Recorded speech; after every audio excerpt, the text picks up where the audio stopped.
Uh, IELTS vocabulary builder. You know that vocabulary is very important in terms of our life as well as in IELTS. IELTS has got four modules: listening, reading, writing, and speaking.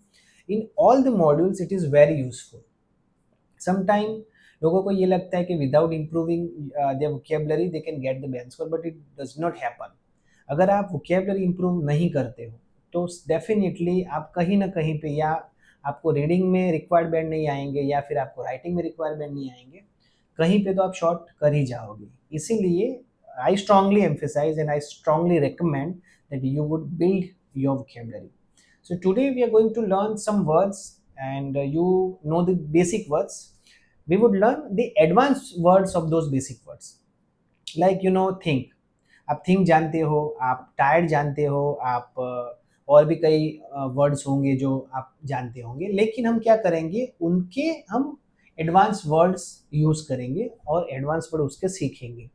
तो उससे क्या होगा कि आप अगर वो word, जैसे कि थिंक के 3-4 एडवांस वर्ड है, रिड्यूस के 3-4 एडवांस वर्ड है, इंक्रीज के 3-4 एडवांस वर्ड है, और ये टायर्ड के 3-4 एडवांस वर्ड्स हैं, तो you would learn the advance word. So it would be helpful in reading as well as in listening, and आप उसको राइटिंग और स्पीकिंग में भी यूज कर सकते हो.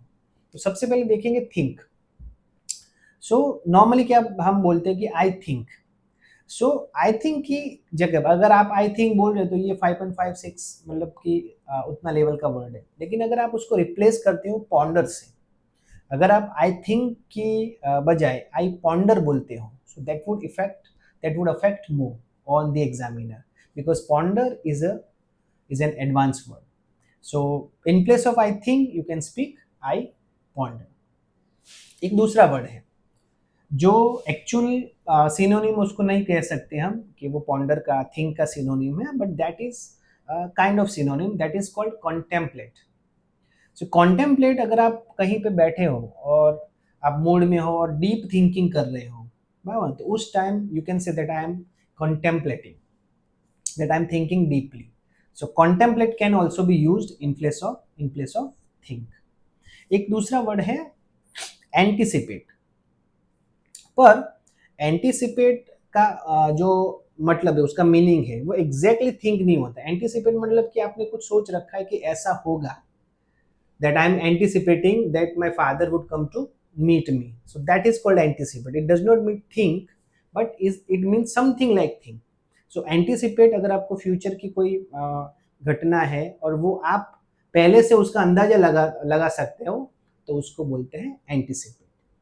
एंटीसिपेट का एक दूसरा सिनोनिम है, that is envisage. Envisage and anticipate are, these both are synonyms. So think के बदले में, in place of think, these words ponder, then contemplate, then envisage, and then anticipate. These all are actually 100% synonyms, or some are 90% synonyms. So what do you have to do? अगर आप ये video, normally क्या होता है कि अगर कोई YouTuber या सोशल मीडिया इन्फ्लुएंसर या कोई भी टीचर आपको कुछ सिखाता है तो वो बोलता है कि ये अल्टीमेट है, बराबर. कि जैसे कि अगर मेरा आपने वीडियो देख लिया है तो उसके अलावा आपको कुछ करने की ज़रूरत नहीं है. ये एक्चुअली रॉन्ग एडवाइस है. ऐसा कभी नहीं होता है कि आप एक वीडियो देख के रीडिंग में 100% मार्क्स ला सकते हो, या एक ही बार में वीडियो देख के अगर आप कोई भी वर्ड समझ सकते हो. आपको क्या करना है कि ये मैंने आपको 4 वर्ड्स बताए कि थिंक के अलावा पॉन्डर उसका 100% सिनोनिम है, और दूसरे जो ये एनविसेज, एंटिसिपेट और कॉन्टेम्पलेट बताए. तो आपको क्या करना है, आपको ये डिक्शनरी में जाके ये चेक करना है कि इसके अर्थ क्या होते हैं. वहां पे एग्जाम्पल्स भी दिए होंगे, आपको वो एग्जाम्पल भी चेक करने हैं. फिर अगर कहीं और रीडिंग में ये दिखे तो आपको वो उसकी बेहतर समझ आने लगेगी. नेक्स्ट नेक्स्ट एक वर्ड है रिड्यूस, जो आप नॉर्मली यूज करते हैं. Reduce is a basic word. It can get you more than, not more than 5.5 men.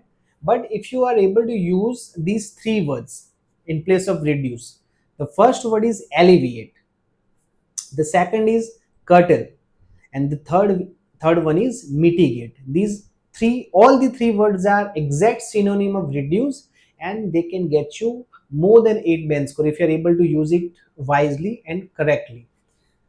suppose if you are using the higher vocabulary, that does not mean that you would get the 8 band score, because उसके अलावा भी बहुत सारे parameters हैं writing और speaking दोनों में band लेने के लिए, लेकिन at least if you are able to use this, it would give, it would impact a lot to the examiners. So reduce के बदले में, in place of reduce, use this 3 words: curtail, mitigate and alleviate. And these 3 words are also important in reading. Like, there are lots of reading in which these words are frequently used, like in our reading also they are frequently used. The next word is increase. So normally we also use increase, but increase is also 5.5 band score word. In place of increase आप एक word है augment, वो use कर सकते हो कि it increases, उसकी जगह पे इट ऑगमेंट्स ऐसा बोल सकते हो. तो ऑगमेंट तो परफेक्ट इंक्रीज का परफेक्ट सिनोनिम से इंक्रीज. उसके अलावा एक वर्ड है स्काई रॉकेट. तो स्काई रॉकेट का अर्थ क्या है कि स्काई रॉकेट अचानक कोई चीज बहुत ज्यादा बढ़ जाए तो उसको स्काई रॉकेट कहते हैं. जैसे कि इंक्रीज का एग्जैक्ट सिनोनिम तो ऑगमेंट हो गया, लेकिन skyrocket is not an exact synonym of increase. Skyrocket mean something, अगर कोई सडनली अगर बहुत इंक्रीज हो जाता है तो that is called skyrocket. That suddenly your band would not skyrocket overnight. You have to work for that. That kind of example can be used. Other word is aggravate. Aggravate बहुत अच्छा word है. You may not be able to use it in your writing and speaking, but ये word reading में बहुत काम आ सकते हैं, बहुत जगह पे यूज होता है. एग्रेवेट का अर्थ क्या होता है, उसका मीनिंग ये होता है कि अगर कोई मतलब कोई चीज़ है, सपोज कि वो इंक्रीज तो हो रही है बट वो बिगड़ भी रही है. For example, he has not taken the medicine and he had gone outside even he was very sick. He hasn't taken medicine and he went outside. Because of that the situation aggravated. मतलब कि उसने medicine नहीं ली, उसकी तबीयत खराब थी और उसने मेडिसिन नहीं ली और वो बाहर चला गया, तो उसकी वजह से उसकी तबीयत ज़्यादा खराब हो गई, तो वो एग्रेवेट है. बराबर. एक और वर्ड ले लेते हैं. एक और वर्ड है टायर्ड. तो normally people use tired, that I am tired of you. But in place of tired you can use 2 words. One is exhausted and other is fed up. So exhausted is a physical tiredness. If you are physically means अगर आप physically tired है तो आप उसके बदले में ये exhausted, that I am tired, I am exhausted ऐसा बोल सकते हैं. लेकिन अगर आप mentally tired, अगर किसी से आप बोर हो गए, I am fed up with you. आप अगर कोई इंग्लिश मूवीज आप नॉर्मली देखते हो तो आप बहुत बारी ये सुनोगे that I am fed up with you. So fed up, if you are mentally tired, अगर आप mentally tired हो तो आप fed up बोल सकते हो. अगर आप physically tired हो तो आप exhausted बोल सकते हो. ओके. और एक वर्ड है fatigue, FATGUE. So fatigue is the tiredness, and उसके बेस पे एक और वर्ड है इंडिफेटिजिबल. सो इंडिफेटिजिबल का मतलब क्या होता है कि ऐसा इंसान जो कभी भी थके ना. जैसे आप बोल सकते हो कि my father is an indefatigable person, he never tired even after working even after working so hard. My grandfather has been a constant indefatigable supporter of this case. ऐसा आप बोल सकते हो. So in case of tired you can use exhausted. Then for mental tiredness you can use fed up. This indefatigable, and the last word I have used is fatigue.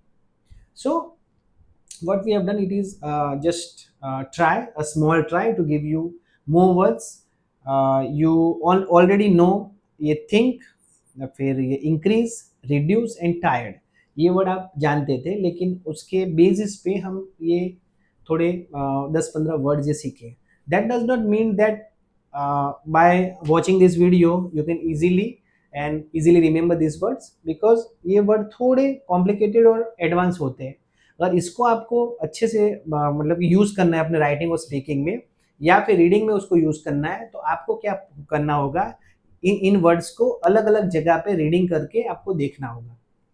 आपको उसको इन words को dictionary में भी देखना होगा.